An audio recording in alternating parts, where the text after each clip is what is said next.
Hello everyone. Hi, very good morning. I hope you all are perfectly fine. So guys, welcome back again to my channel नौकरी समाचार.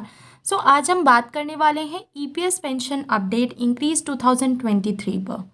एक झटके में 240% बढ़ी EPS pension. देखिए EPFO का आदेश. क्या है आज की वीडियो में ये मैं आपको डिटेल में बताऊंगी. तो अगर आपको मेरे द्वारा लाई गई वीडियोस अच्छी लगती है तो आप लोग प्लीज़ चैनल को ज़रूर सब्सक्राइब कर लें. तो चलिए देखते हैं. कर्मचारी भविष्य निधि संगठन employees provident fund organisation subscribers को सुप्रीम कोर्ट में जल्द राहत मिल सकती है.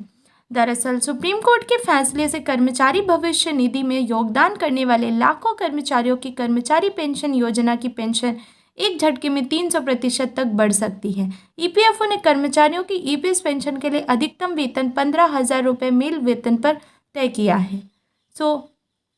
अब सुप्रीम कोर्ट कर्मचारी भविष्य निधि संगठन एम्प्लॉयज़ प्रोविडेंट फंड ऑर्गेनाइजेशन की इस सैलरी लिमिट को खत्म कर सकता है.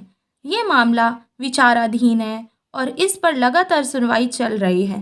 कर्मचारियों की कर्मचारी पेंशन योजना में पेंशन की गणना भी अंतिम वेतन यानी वेतन ब्रैकेट पर की जा सकती है. ईपीएफओ के इस फैसले में कर्मचारियों को कई गुना ज़्यादा ईपीएस पेंशन मिलेगी. बता दें कि पेंशन पाने के लिए ईपीएफ में 10 साल तक योगदान करना जरूरी है. वहीं 20 साल की सेवा पूरी करने पर 2 साल का वेतन मिलता है. आपकी एम्प्लॉय पेंशन स्कीम पेंशन कैसे बढ़ेगी यहाँ समझें. किस तरीके से बढ़ेगी. बहुत सारे लोग क्वेश्चन करते हैं कि मैम ये फेक न्यूज़ है और कैसे बढ़ेगी, क्या रियलिटी है, क्या चीज़ें हैं. बहुत सारे लोगों के मन में क्वेरीज आती हैं और आप लोगों के मन में क्वेरीज आना ज़रूरी भी है. कर्मचारी भविष्य निधि संगठन की मौजूदा व्यवस्था के मुताबिक अगर कोई कर्मचारी 1 जून 2015 से नौकरी कर रहा है और 40 साल की सेवा पूरी करने के बाद पेंशन लेना चाहता है तो उसके कर्मचारी पेंशन योजना में पेंशन की गणना 15,000 रुपये की जाएगी. भले ही वह किसी ईपीएस कर्मचारी के साथ काम कर रहा हो. वेतन 20,000 रुपये बेसिक सैलरी ब्रैकेट में ही या 30,000 रुपये पुराने फॉर्मूले के मुताबिक कर्मचारी को 14 साल पूरे होने पर 2 जून 2030 से करीब 3,000 रुपये पेंशन मिलेगी. पेंशन की गणना का सूत्र है सेवा इतिहास इंटू 15,000 अपॉन 70. लेकिन अगर सुप्रीम कोर्ट कर्मचारी के पक्ष में फैसला करता है तो उसी कर्मचारी की पेंशन बढ़ जाएगी, क्योंकि ये जो लिमिटेशंस लगा रखी हैं गवर्नमेंट ने ये पूरी तरीके से रिलीज़ कर दी जाएंगी.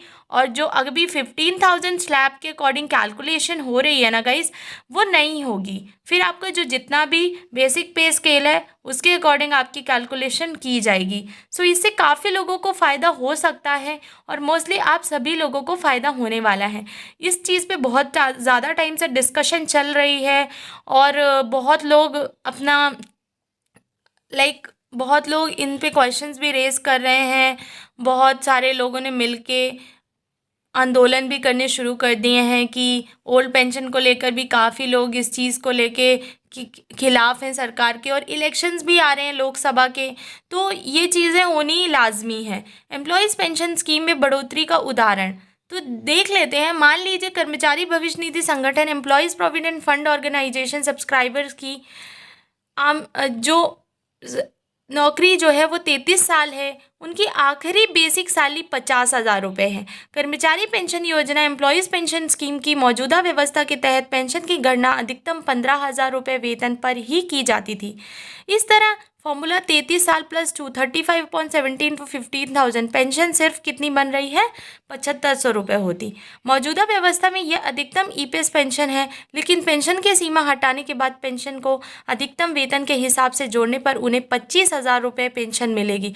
मतलब 33 साल प्लस 2 इक्वल्स टू 35/70 इंटू 15,000, जो कि गाइस 15,000 का उन्होंने स्लैब फिक्स कर रखा है कि इससे ज़्यादा आपको नहीं मिलेगी अगर आपने इतने साल नौकरी की है तो ये स्लैब हटने वाला है. और अगर बेसिक सैलरी पे आपको मिलनी शुरू हो जाती है तो बहुत सारे लोगों के लिए पूरा फ़ायदा होने वाला है.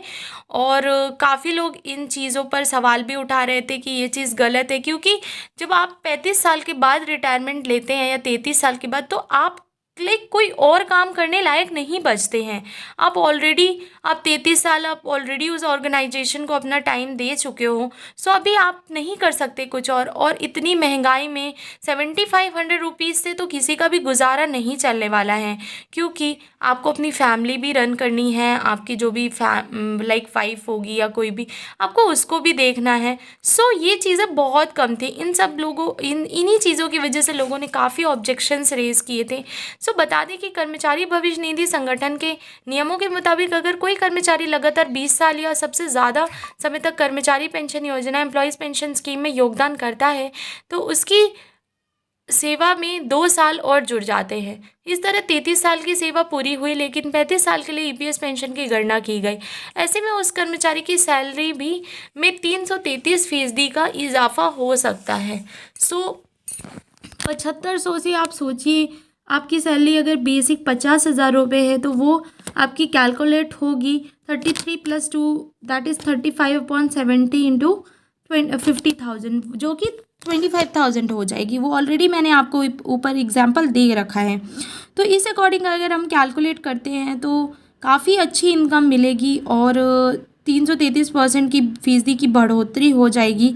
सो ये अगर इस पर अभी बात चल रही है, उम्मीद कीजिए, जस्ट प्रे कीजिए कि ये इस पे कुछ निर्णय आ जाए और आप लोगों के पक्ष में ही निर्णय आए।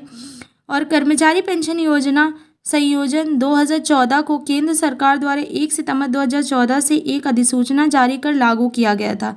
इसका निजी क्षेत्र में कर्मचारियों ने विरोध किया था और वर्ष 2018 में केरल उच्च न्यायालय में इसकी सुनवाई हुई थी। ये सभी कर्मचारी ईपीएस, ईपीएफ और विविध प्रावधान अधिनियम 1952 की सुविधाओं को वांछित थे।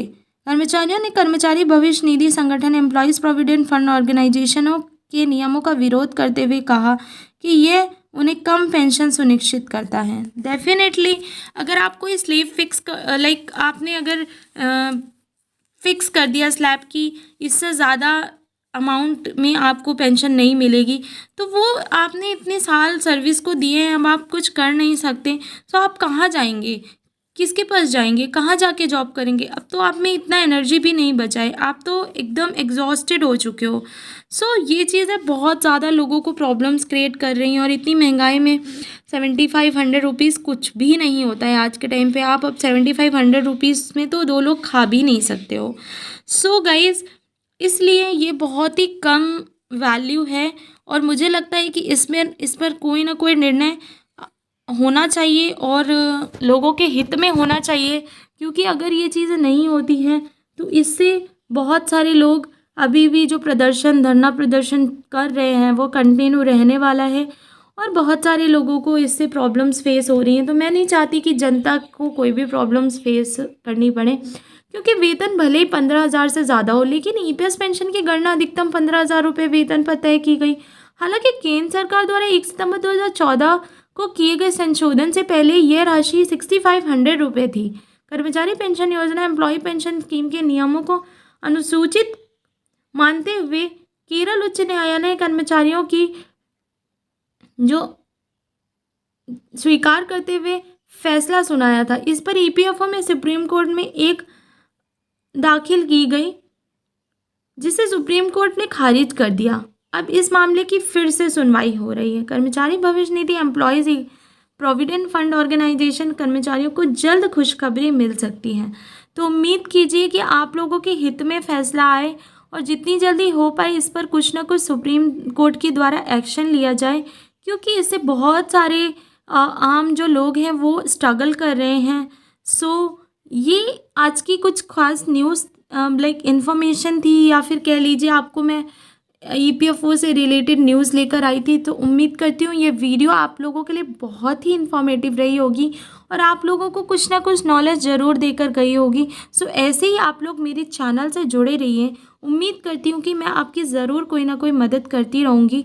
सो आशा है कि आप लोग मेरी सारी वीडियोस को वॉच करेंगे और जो भी लेटेस्ट इन्फॉर्मेशन होती है वो मैं आपको इस चैनल के माध्यम से प्रोवाइड करने की कोशिश करती हूँ। सो मैं अंजू वर्मा, मेरा चैनल नौकरी समाचार आप लोग ज़्यादा से ज़्यादा शेयर करें और मैं आपको वादा करती हूँ कि मैं अपनी तरफ से पूरी कोशिश करूँगी आप लोगों की हर संभव कोशिश करूँगी कि आप लोगों की कोई ना कोई हेल्प ज़रूर करूँ और हमेशा आपको इन्फॉर्मेटिव वीडियोस लाती रहूँ। तो thank you so much guys, love you all, just keep sharing, keep